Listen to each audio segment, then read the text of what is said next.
E aí galera do Fino, Thiago Araújo aqui. Hoje a gente vai ter um papo de jornalista para jornalista, porque eu tô recebendo ele, que tem especialização em música e comportamento e tá fazendo uma série super incrível de ícones cariocas da cena LGBT no canal dele no YouTube. Com vocês, seja bem-vindo, Rodrigo Faor. Opa, prazer é meu, querido. Antes, os gays, quando saiu na imprensa, era na página policial. Se você fosse naturalmente um pouco afeminado, você podia ser preso por vadiagem. Não era de bom tom um homem, na época, por exemplo, comprar determinados tipos de revistas que eram mais femininas, digamos assim. Agora, do exemplo do Calbi, a família aceita hoje dizer que ele era um homem gay?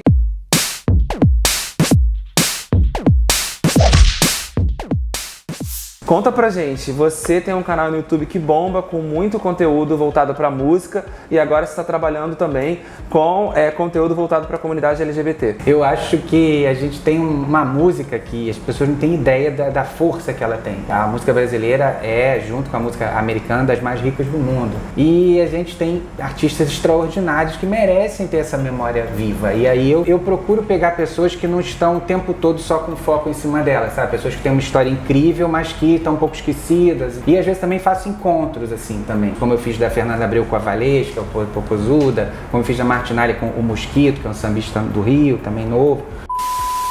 Vamos falar um pouquinho sobre essa sua série especial com os ícones da cena LGBT carioca no seu canal do YouTube. Essa série começou em 2021? Começou esse ano. Eu consegui uns recursos da Lei Aldir Blanc e a gente está fazendo 10 episódios, né? Com figuras que contam um pouco a história daqui do Rio de Janeiro. Foi aqui no Rio que tudo começou, assim. Pense que até 60 a capital era o Rio de Janeiro. Então, assim, as grandes divas do rádio eram divas da Nacional do Rio de Janeiro. O primeiro grande show de travestis foi o Leguel, 64, na Galeria Elástica. As primeiras boates começaram a ser faladas e comentadas na mídia também aqui no Rio de Janeiro. O ativismo gay começou no Rio de Janeiro. Tem coisas importantes que precisam ser faladas. A perseguição que os gays sofriam na rua. Se você desse um mínimo de pinta, não é aquela pessoa que queria causar, não. Se você fosse naturalmente um pouco afeminado, você podia ser preso por vadiagem. Isso é uma coisa que foi até o início dos anos 80, gente. Isso não é uma coisa tão antiga. Por exemplo, você não podia beijar em boate. Em boates gays. Em boates gays. Assim, eu entrevistei o dono do La Cueva, que é a boate mais antiga do Rio, e que antes foi do Alfredão, foi a primeira boate gay do Rio de Janeiro, e ele dizia que não se podia beijar na boate, que a polícia batia lá, quando acendia a luz e só tinha homem, fechava a boate de sacanagem. Aí ele tinha que demorar 2 semanas, 1 mês para abrir de novo. Chegava aqui a polícia, só tinha homem e fechava na hora. Minha casa fechou muitas e muitas vezes. Os gays começaram a ter mais visibilidade a partir dos anos 50, quando começaram os bailes de carnaval específicos e que chegaram a sofrer censura. Aí as bichas tiveram uma ideia de antecipar, fazer uma semana antes do carnaval e criaram um outro baile dos enxutos. Baile dos enxutos? É, na Praça Tiradentes. Concurso de Miss Gay já havia na década de 70 em plena ditadura, depois não se pôde mais fazer. Então, se a gente não se colocar no espaço público e a gente não exigir esse direito, entende? As coisas podem voltar para trás, sim, porque a história não é uma coisa positivista em linha reta. A história ela vai e volta o tempo todo em tudo. Dediquei minha vida inteira à música do Brasil, eu resolvi também abraçar agora essa história, porque eu vi que as pessoas mais velhas iam morrer. Não ia ter os registros, né? Exatamente, da história delas. Sabe? E que são importantíssimos. Essa cultura de drag que está super em voga hoje, ela não veio assim do nada. Primeiro eram as travestis não dublavam, as travestis cantavam. Depois, a partir da fase da Lorne Washington, que também cantava, e começou a ter uma coisa de mímica. Pense que só a partir de meados dos anos 90 que as coisas gays começaram a sair na imprensa. Antes, os gays, quando saiu na imprensa, era na página policial, não existia, era invisível, era totalmente invisibilizada a nossa comunidade. E isso, gente, tem 25 anos que mudou. É muito pouco tempo. Então, por exemplo, desde o meu primeiro livro, foi o livro do Calbi e outros, eu sempre falava de comportamento também. Por exemplo, Calbi nunca se assumiu. Por que nunca se assumiu? Então, o livro eu sempre brincava com isso, que todos os jornalistas queriam tirar dele a grande confissão. Sou gay, nunca conseguiram. Então, aí o empresário dele armava um monte de noivas para ele, um monte de coisas. Ele foi o primeiro cara a ser lançado de uma maneira assim midiática no Brasil, porque o empresário dele viu o que fizeram com o Sinatra, então ele fazia assim essas coisas de plantar uma nota na imprensa, fazer um seguro para a voz dele de 3 milhões de cruzeiro. Então ele em 6 meses conseguiu fazer o Calbi estourar. Eu falei, pô, ele já é bom, se eu inventar uns troços assim, ele vai estourar mais rápido. Você tem todo esse trabalho de pesquisador e também já fez biografias incríveis Que você falou agora do exemplo do Calbi. A família aceita hoje dizer que ele era um homem gay? Ah, com certeza, porque também os tempos são outros, né? As coisas estão mais abertas. Você, como biógrafo dele, você consegue dizer que ele foi um cara infeliz por não estar podendo viver a sexualidade dele livremente ou não? Não porque ele aprontou muito, ele viveu tudo que tinha que viver. Entre os amigos ele falava abertamente sobre isso, comigo falou várias vezes, era uma pessoa Ele tinha um companheiro?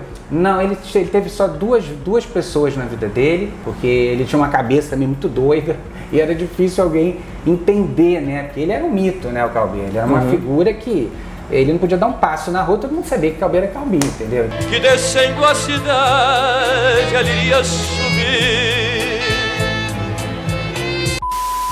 Você, além da biografia do Calbi, você fez também da Ângela Maria. Isso. E quais mais? Da Claudete Soares, que é uma cantora de bossa nova que está aí viva. E da Dolores Duran, né, que foi nossa, assim, depois da Chiquinha Gonzaga. E, né, ela foi junto com a Maísa as primeiras grandes compositoras brasileiras, assim, mais midiáticas, dos anos 50, e morreu com 29 anos. Mas foi uma mulher totalmente à frente do tempo, maravilhosa. Lá atrás não tinha como os gays estarem assumidos livremente para poder ter aquela audiência LGBT da cantora, mas elas tinham. Mas tinham.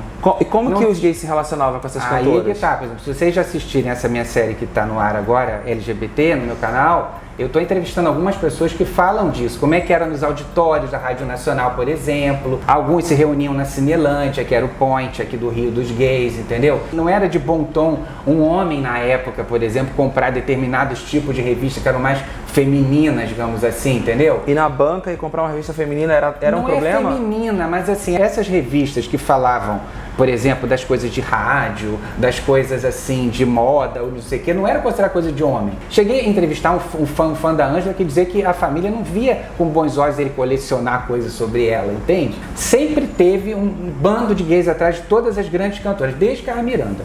Acredito até desde antes, desde as cantoras do teatro de revistas, já devia ter. Bom, você tem 10 episódios gravados para essa sua série atual. Como você fez a seleção dos personagens? Eu chamei pessoas, assim, principalmente que têm um pouco mais de idade, assim, né? A Divina Valéria, que é a única travesti viva desse show do Leguel, da formação original, porque ele teve outras formações. Foi incrível a entrevista da Divina Valéria. Ativistas importantes, o Almi França, que também deu entrevista aqui. Também a Ione Lindgren, que é uma ativista lésbica das pioneiras, assim, que contou coisas assim também impressionantes. Entrevistei a Elza Ribeiro, que é uma cantora de boate, né, que ficou 20 anos fazendo a 1140 e também tem histórias antológicas para contar, porque ela também fazia um ativismo dentro da própria boate. Entrevistei o Edi Starr, que foi talvez o primeiro cara que se assumiu gay no Brasil, que fez tudo que vocês possam imaginar, assim, foi cantor, cabareteiro, tudo isso que se faz hoje ele já fazia 50 anos atrás, de ficar com um macacão transparente na frente da televisão, enfim, ele já pintou e bordou. Eu entrevistei a Turma OK, as duas pessoas da Turma OK, que é o primeiro coletivo gay, talvez da América Latina, assim, de pessoas que se reuniam primeiro em casas de alguns deles para se fazer show montado. E eles não podiam ter sede, porque senão a polícia fechava. Então eles tinham que ser itinerantes. Era itinerante. A Lorna Washington também, né, que é uma pioneira nessa coisa, porque antes você só cantava, ou só apresentava, ou só fazia comédia. Ela criou um negócio de fazer tudo, né, que depois veio o Rose Bombom, veio o Suzy Brasil, todas, né, na esteira da Lorna. Eu acho, pelo menos, né? Claro que ela também teve as suas influências, mas antes dela eram mais as travestis que faziam. Outra pessoa que eu entrevistei foi o César Sepúlveda, o Cezinho. O Cezinho foi o único da turma da Rogéria Valéria, do pessoal que frequentava a Cinelândia nos anos 60, ainda de homem, que não virou travesti. E ele depois foi da Associação Marlenista, era praticamente um filho para a cantora Marlene, que era uma cantora que defendia os gays. Ela guardou não só a memória de todas, porque ele é que nem eu, pesquisador, como ele tem uma própria história de vida. Ele foi preso várias vezes só por dar pinta. E o Ciro Barcelos, que foi do Zi Croquete, que teve antológica. Eu quero muito trazer o Ciro aqui também, porque ele arrasa. E o Ciro fica naquela categoria dos bissexuais. Tem uma história muito rica de vida, inclusive depois foi ser monge e abdicou do sexo, mas não encaretou, que isso que eu acho maravilhoso. Tem muita gente que pintou e bordou, aí abre igreja evangélica, aí vira não sei o quê. É uma hipocrisia horrorosa. Então, assim, realmente acho que a série tá muito bonita e tem para todos os gostos. Assim. Vamos lá, então. Vamos fazer o merchan, porque eu realmente já vi alguns episódios. Como é que é o seu canal pra galera poder seguir e assinar? Rodrigo Faura Oficial, onde tem também um programa MPB com tudo dentro. Faço pequenas palestras e entrevisto grandes figuras da música brasileira. Da música brasileira.